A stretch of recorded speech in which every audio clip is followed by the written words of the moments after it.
The robot we'll see you now is subtitled Artificial Intelligence and the Christian Faith.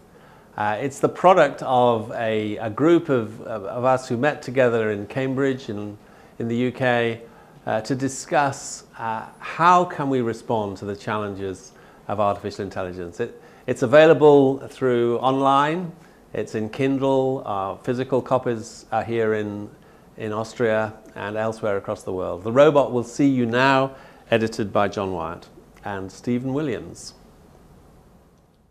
Professor John Wyatt, imagine we sit here 50 years in the future. How could you tell I'm not a robot? Exactly, this is the problem. I can't. The technology is so sophisticated that distinguishing between the human and the artificial is going to become increasingly important. And there are already people saying that if we cannot tell the difference, then we have to give the robots human rights. We have protections. We have to ask them whether we're not allowed to switch you off. I must be nice to you. I can't abuse you. I can't damage you. And so this is a very confusing world in which we are coming. And how do we negotiate and understand? How can we create a future where human beings are not confused, obliterated by very clever simulations? Now, we're still far away from actual humanoid robots, but here we are with ChatGPT. How could you tell that my questions were not generated by ChatGPT? I can't. And so this was the Turing test, was invented by the genius Alan Turing back in 1950. Turing machine? The Turing machine. And his test was if you couldn't tell the difference between a human and a computer-generated output, then he said that we now know the computer is intelligent.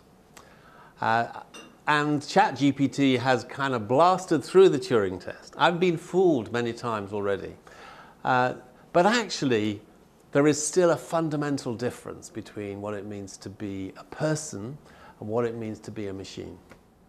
I believe we all can sense that, but perhaps we cannot describe it. Yet are these developments that we should fear, that should scare us? Are you afraid for your children?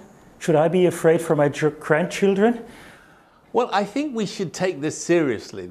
Science fiction is coming true. And interestingly, you know, the people working in Silicon Valley who are pushing so much of this forward, many of them are completely obsessed by science fiction.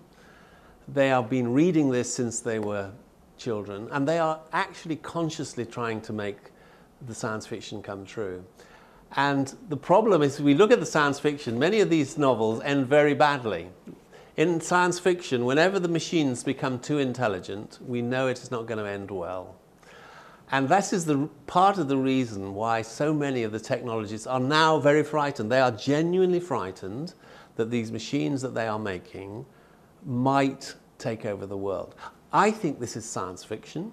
As a Christian, I believe in a world that is ultimately held in existence by a divine force, by a personal God. And he has allowed us as human beings to reflect his being and character. This is the gift that he has given to humanity. And however clever these machines become, they cannot be persons made in God's image.